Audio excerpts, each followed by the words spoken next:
Para iniciar a retrospectiva dessa última temporada do Para Todos, veremos hoje duas edições. A 129, em que conversei com o professor Luiz Nazário sobre as manifestações populares no cinema, e a edição 132, em que o apreciador de cinema Augusto Vieira fala sobre o diretor Ingmar Bergman. O Para Todos está no ar.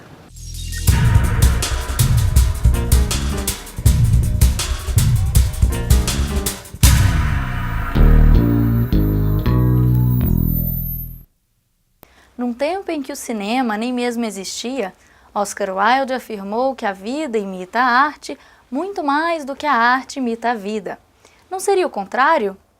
Desde o seu surgimento, a sétima arte retrata importantes fatos históricos sob diversos pontos de vista.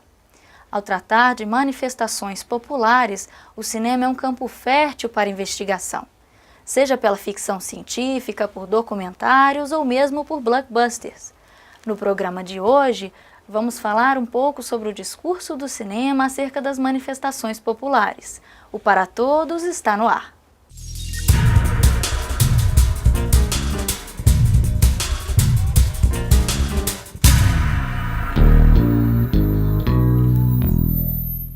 Hoje converso com Luiz Nazário, professor de cinema da Escola de Belas Artes da UFMG e autor de diversos livros, dentre eles Todos os Corpos de Pasolini e O Cinema Errante, sua obra mais recente. Muito obrigada pela presença aqui no Para Todos, Luiz. Eu que agradeço. O Encoraçado Potemkin, filme mudo de 1925, é um exemplo de como as manifestações são retratadas desde cedo no cinema. Sem dúvida, esse é um dos filmes clássicos, né, das revoltas populares, operárias. No caso, são marinheiros que se revoltam contra a comida podre que oferecem no navio e eles são recebidos pelo povo no cais, em Odessa, quando então a polícia czarista reprime violentamente, e é uma sequência que influenciou o cinema em todo o mundo. Esse tipo de sequência seria o que ele tem de inovador, a forma como Eisenstein constrói. Ele filma numa escadaria imensa uma série de ações de repressão e, digamos que ele dilata o tempo através de enfocando, né, diversos personagens que vão sendo reprimidos pela polícia. Então, essa edição dessas várias personagens, né, tentando escapar daquela repressão, acaba prolongando, né, mas é uma sensação mental que ele produz, né, de prolongamento daquela ação violenta da polícia, né, e isso causa um impacto assim fantástico, né, que vai influenciar muitos diretores de cinema que vão tentar depois imitar esse estilo.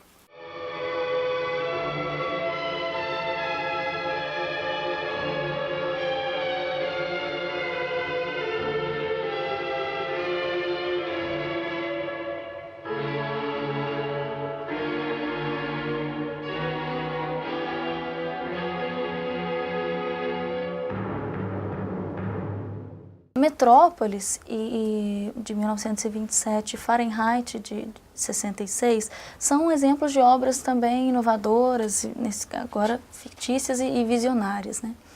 Como filmes como esses, naquela época, influenciaram as discussões? Qual foi o impacto disso? O Metrópolis ele trata da massa de uma outra forma, né? O Fritz Lang trabalhava com a Thea von Harburg, que era a esposa dele, a roteirista de todos os filmes alemães, que estava muito já entusiasmada pelo nazismo. Então ela tem uma visão da massa bastante negativa, como uma massa que é simplesmente manipulada e que age racionalmente, né, que precisa de um líder para conduzir. Então ela já tem uma visão diferente, que o filme passa essa imagem, né, de uma massa enlouquecida, de uma massa sem rumo, furiosa, que destrói, inclusive, a máquina, o Moloch, né, da qual eles dependem para viver, né? As crianças que estão nas moradias dos trabalhadores são afogadas quase, né? Se não fosse o herói que salvasse, elas seriam afogadas porque os próprios pais destruíram a máquina que, digamos, controlava, né, o nível da água e tal. Então, ele já mostra assim, um irracionalismo da massa, né? Uma visão fascista das massas, né? Dessa forma, ele trata de censura e opressão. Exatamente. Esses temas, com certeza, estavam em voga na época e as discussões provocadas foram também pelo filme, feitos pelo filme, né? Você veja que o Fritz Lang, depois ele vai emigrar. Logo em seguida, quando Hitler toma o poder, ele vai para Hollywood e lá ele vai fazer Fúria, que tem uma visão também diferente das massas, né? Porque a Thea von Rabe, a esposa dele, continua na Alemanha fazendo filmes nazistas e ele vai para os Estados Unidos fazendo filmes antinazistas. Então houve realmente uma separação dos dois. E no Fúria ele mostra uma massa nazista, né? É assim, comportamento nazista das massas que lincham ou tentam linchar um inocente, né? Então já é também uma outra visão dessas manifestações, né? Daí no caso de massas fascistas, né? Agora falando um pouquinho sobre documentários. Em tempos de Harvey Milk, dos anos 80, o documentário faz com que a história seja trazida para perto de quem está assistindo, né? Mas o documentário ele pode ser também recurso. E como recurso, ele é usado em Os Sonhadores, de Bertolucci, em que imagens documentais são intercaladas ao longo do filme. Como você vê essa recorrência documental no cinema? Eu acabei de assistir, inclusive, o Hannah Arendt, que ela mistura também nas cenas do julgamento, ela utiliza cenas reais do julgamento de Eichmann em Jerusalém.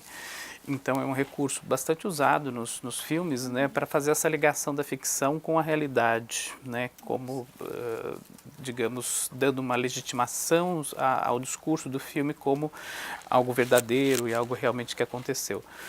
E esses filmes que são baseados em fatos reais, né, utilizam esse recurso. Eu acho que traz o espectador, digamos, para uma realidade que às vezes ele não tem conhecimento, né? E incita, né, os espectadores a pesquisarem sobre o tema, né? Por exemplo, na cena em que Hannah Arendt, né, encontra o Heidegger, quem não conhece a história, né, a relação amorosa entre os dois e o que significava o discurso dele a favor de Hitler naquele momento, né, tudo isso, digamos que o espectador desavisado não sabe, vai procurar, pesquisar e vai encontrar. A mesma coisa do Harvey Milk, né, quem é esse personagem, né? O que aconteceu nesse período dos Estados Unidos que mudou a sociedade, né? As minorias, a questão dos homossexuais. Então eu acho que esses filmes incitam os espectadores a pesquisarem e a saberem mais sobre esse tema, né? Mostrando uma realidade que eles estão, digamos, ficcionalizando, mas que é real, né? E influencia todo mundo. E toda essa realidade envolve política também, né? Com certeza. Agora, muitos diretores negam o envolvimento político, né? E, inclusive, em tempos modernos, lá atrás, voltando de novo, Chaplin, assim que o filme foi lançado, afirmou que não tinha nenhuma intenção política e que o que ele queria era realmente tratar do lado humano, né, da questão da Revolução Industrial. Como você vê o envolvimento político na sétima arte? O envolvimento político não é necessariamente partidário, né? Acho que quando Chaplin diz isso, ele está se referindo a partidos políticos, né? Que ele foi acusado de ser comunista, né? E ele nunca pertenceu ao Partido Comunista, ele simplesmente estava respondendo aos sentimentos dele em relação à injustiça, à miséria que ele sofreu na carne, né? Ele era muito pobre, ele começou paupérrimo. Então, ele vai mostrar isso também no Grande Ditador, né? Essa posição política dele sem ser partidária, né? Então é o primeiro filme antinazista feito em Hollywood e ele fez com o próprio dinheiro. Naquela época, Hollywood não fazia filmes antinazistas porque tinha relações comerciais com a Alemanha. Ainda não havia declaração de guerra, né? Então havia comércio entre os dois países. Eles não podiam, digamos, atacar a Alemanha e boicotar os produtos porque não existia ainda o conflito. Mas o Chaplin já se posiciona contra a Alemanha nazista e faz o primeiro filme contra o nazismo, né? E ele podia fazer porque ele era rico agora. Agora, para finalizar, Luiz, vamos falar um pouquinho sobre os blockbusters. V de Vingança, que consagrou Natalie Portman, e Milk, com Champagne, são bons exemplos para comentários. O que muda quando esse tema é tratado nas grandes produções?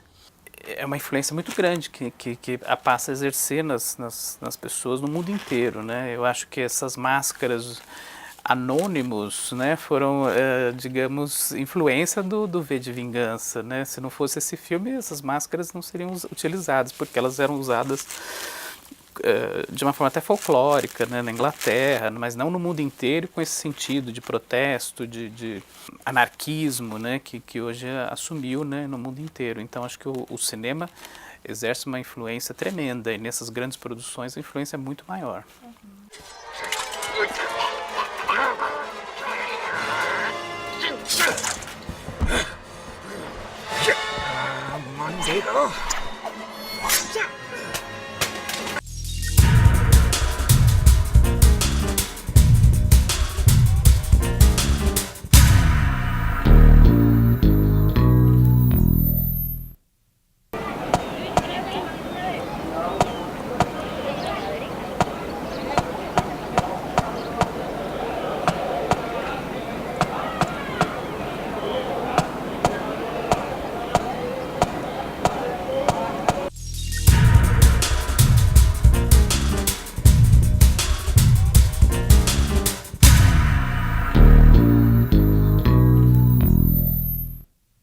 O cineasta e dramaturgo sueco Ingmar Bergman ganhou o mundo ao tratar de temas universais como a fé, a morte e o desejo, por uma linguagem bastante original.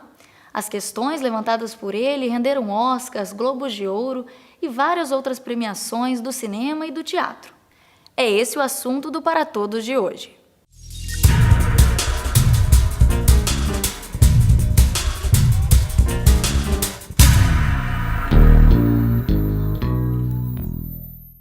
O entrevistado de hoje é Augusto Vieira, estudante e apreciador de cinema. Muito obrigada pela presença aqui no Para Todos, Obrigado Augusto. você, meu. Bom, quem ainda não conhece Bergman, vamos falar um pouquinho por onde começar, por onde conhecer Bergman e quais os aspectos fílmicos que chamam a atenção. Bom, Bergman foi um diretor sueco, né, que é provavelmente considerado um dos maiores, se não o maior diretor de todos os tempos, por muita gente, inclusive o Woody Allen, né? A gente sabe que o Woody Allen é super fã dele, né? E ele coloca ele acima de todos os outros. O Bergman é conhecido por trabalhar com temas que se chamam existencialistas, né? Quer dizer, ele trabalhava com a natureza da religião, a dinâmica dos relacionamentos, morte era algo muito importante para ele, né? Aliás, isso é traçado tanto na bagagem cultural que ele tem, né, na quantidade de peças e livros e filmes que influenciaram ele em relação a isso, mas também na vida pessoal dele, né? Quer dizer, ele é filho de um pastor luterano, né? E ele teve uma infância bastante religiosa, bastante estrita, que impactou ele provavelmente pro resto da vida. Ele falava sobre isso quando já era famoso, né? Ele falava sobre como ele tinha, não necessariamente uma espécie de trauma, mas uma relação de amor e ódio com a infância dele, né? Pelo fato dele ter se considerado uma criança bastante sonhadora, criativa. Ao meu ver, as pessoas devem começar... Não que devem começar, né? Pega o primeiro filme do Bergman que você tiver para ver, assiste. Mas eu acho que é valoroso, talvez, começar pelos filmes icônicos deles, famosos, porque são bastante demarcadores, representativos da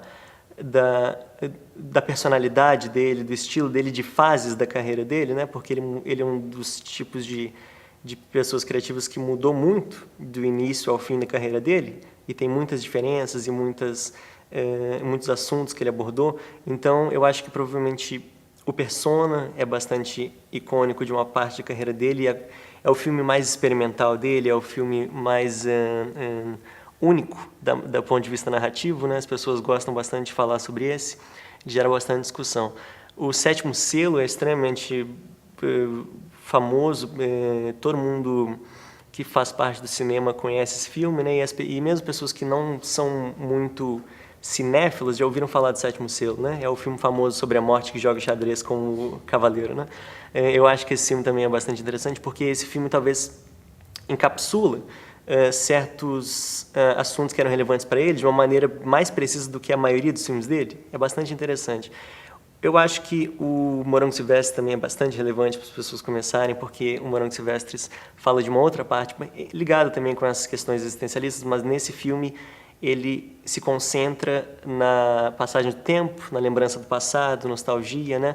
E na perspectiva da morte chegando cada vez mais, né? Var är hon? Det vet ni. Hon är borta. Alla är borta. Hör ni inte så tyst det? Allt är ju bortopererat, professor Borg. Ett kirurgiskt mästerstycke. Ingenting som smärtar. Ingenting som blöder eller skälver. Det är verkligen ganska tyst. En i sitt slag fulländad gärning, professorn. Och vad blir straffet? Straffet? Det vet jag inte. Det gamla vanliga, antar jag. Gamla vanliga. Ja, visst. Ensamheten.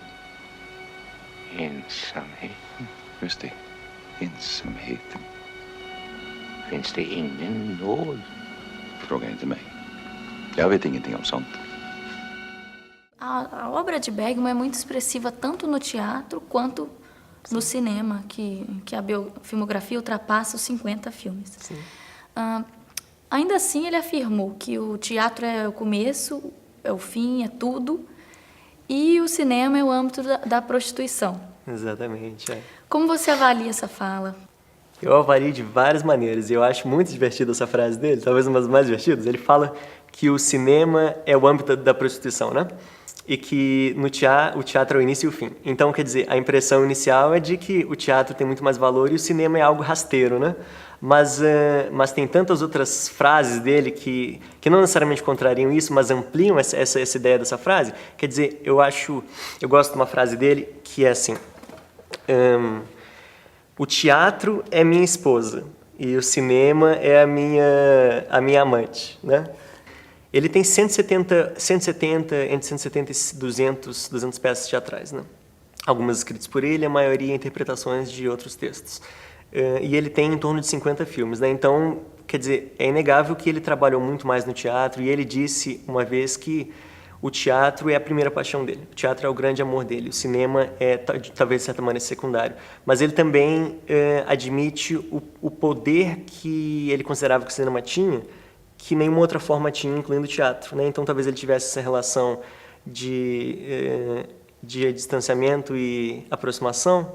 Quer dizer, ele parecia gostar muito de trabalhar no teatro, porque durante a carreira toda dele, ele buscou sempre o íntimo, né? Quer dizer, o close-up do Bergman é muito famoso, né? Quer dizer, ele é o cara que gostava de rostos. Ele tem uma frase sobre o Antonioni, e uma vez ele falou assim: eu estava assistindo uma entrevista do Michelangelo Antonioni na televisão, e eu não conseguia entender uma palavra do que ele estava dizendo, porque eu só conseguia olhar para o rosto dele, né? E ele falou, e esse é o fascínio do cinema, né? Nada no cinema é mais interessante do que o rosto humano. A expressão mesmo. Exatamente. É. Vendo a vida dele, vendo o resto do que ele falava sobre, e especialmente uma frase dele que diz que o cinema tem a capacidade de nos atingir de uma maneira inconsciente e profunda que nenhuma outra arte tem, né? Nenhuma outra forma de arte tem. Então, eu acho que quando ele diz isso sobre o cinema ser algo como prostituição, não é necessariamente pejorativo, né? Eu acho que é só uma diferença que ele fazia entre um e outro na cabeça dele. Ele chamava o cinema do âmbito do sonho sempre, né? Era um mundo onde o sonho existia, né? Onde o sonho era possível. Ele explorava personagens, retomava personagens em filmes diferentes. E em Sarah Band, uma das suas últimas produções, ele retoma personagens de cenas de um casamento. Uhum. Como você vê essa exploração diferente de personagens? Assim, em que isso resulta? Olha, eu acho que, nesse caso, talvez seja uma das situações onde isso foi feito com maior validez, talvez, onde seja mais interessante. Eu estava pensando sobre esses dois filmes. O Cenas de um Casamento, para mim, é talvez o filme mais interessante dele do ponto de vista dessa exploração do íntimo, tanto do casal, tanto da dinâmica de um par, quanto do indivíduo, né? E o que me parece muito interessante nisso é que a carreira do Bergman parece ter se modificado, mas ao passar do tempo. E a primeira metade parece ser característica de alguém que é novo. Quer dizer, os filmes como Morangos Silvestres, ou Mônica o Desejo, ou O Sétimo Selo, eles são aquele tipo de filme que é um conceito. Quer dizer, ele enclausura conceitos na forma de filme, né? Então, quando ele fala sobre a morte ou sobre a conexão da religiosidade com o medo de morte, no Sétimo Selo é tudo de uma maneira alegórica, né? Quer dizer, parece que ele tem um ponto de vista e ele está expressando aquele ponto de vista de uma maneira reduzida. Já nos Cenas do Casamento, na segunda metade da carreira dele, parece, para mim é mais interessante porque ele parece estar mais maduro, ele parece ser mais inteligente, ele parece ter uma percepção maior das minúcias do relacionamento, ou das minúcias do indivíduo no relacionamento, né? E o Cenas de Casamento, para mim, é interessante por isso, porque não parece ser apenas agora ele dizendo algo, parece ser ele querendo capturar da maneira mais natural possível o funcionamento de um relacionamento. E aí, assim, ele deixa aberto para quem está assistindo esmiuçar aquilo, né? Quer dizer, ele falou uma vez numa entrevista, eu acho que com o David Lean, ele falou: cinema pode ser duas coisas, pode ser um documento ou pode ser um sonho, né? E ele falou: quando o cinema é um documento, é um retrato da realidade. Quando é um sonho, é um ponto de vista, né? Então, quer dizer, o Cenas de Casamento parece encaixar nessa definição dele de um documento, né? Quer dizer, ele quer mostrar como funciona, sem a pretensão de dizer o que é aquilo. E eu gosto do Sarah Band porque o filme foi feito em 2003, né? Então, se passaram mais ou menos 30 anos do Cenas de Casamento para o Sarah Band, e aí que está a validez do filme para mim. Quer dizer, eu lembro de pensar sobre os filmes do Richard Linklater, aqueles o Antes do Anoitecer, o Antes do Pôr do Sol e agora mais recentemente eu acho que o Antes da Meia-Noite, né? E esses três filmes eles mostram um casal se reencontrando a cada 10 anos, né? Mas os filmes também foram feitos a cada 10 anos. Então, não é a visão de alguém sobre o que pode acontecer daqui a 10 anos com aquelas duas pessoas. São duas pessoas daqui a 10 anos pensando: agora nós estamos nesse ponto da nossa vida, então vamos ver o que a gente pode fazer em relação a esse momento. Quem são esses personagens agora, depois de 10 anos, né? E no Sarah Band é a mesma coisa, só que com uma distância maior ainda, né? Um outro ponto, sempre retratado por Bergman, é a religiosidade. E em A Fonte da Donzela, ele retrata essa tensão entre o paganismo e o cristianismo, numa época em que a Europa, o cristianismo estava se consolidando na Europa, né? Como ele tratou desse tema? Como você vê que foi essa retratação? Bom, na Fonte da Donzela específico, eu acho, aliás, que o Fonte da Donzela talvez seja o filme mais religioso dele, no sentido conceitual da palavra, porque apesar das pessoas apontarem o Sétimo Selo como o grande filme dele sobre a morte, sobre cristianismo, sobre religião, aquele filme parece ser sobre o que alguém sente em frente à perspectiva da morte, ou o que alguém sente quando acha que o fim está chegando, né? Quer dizer, a religião parece ser uma ferramenta que proporciona uma discussão, mas é uma discussão moral, é uma discussão ética, né? Agora, o Fonte da Donzela parece discutir certos dogmas, parece discutir, como você falou, esse conflito, né, entre o paganismo e o cristianismo. Quer dizer, parece discutir esse conflito não só cultural, mas moral que existia na época, né? E os filmes do Bergman que se passam na Idade Medieval. Enfim, muita gente ataca os filmes por não serem exatamente representações realistas ou históricas daquela época, né? Mas o próprio Bergman sempre falou que o ponto não era falar sobre a Idade Medieval. O ponto era usar um pano de fundo que possibilitasse uma discussão sobre aqueles valores, né? E o mundo medieval encaixava nessa descrição, né? Então, o Fonte da Donzela parece permitir essa discussão de como agir em frente a certas situações, né? Quer dizer, a existência de Deus ou a falta de existência de Deus, ou a validade de alguma religião acima de outra, permite ou não permite uma maleabilidade moral, né? Du ser det. Gud, du ser det. Det oskyldiga barnets död och min hämnd. Du tillät det.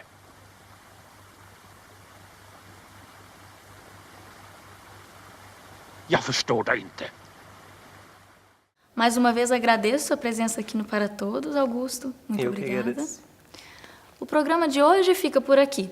Obrigada pela companhia, acompanhe as nossas páginas nas redes sociais. Semana que vem tem mais cinema para você. Até lá!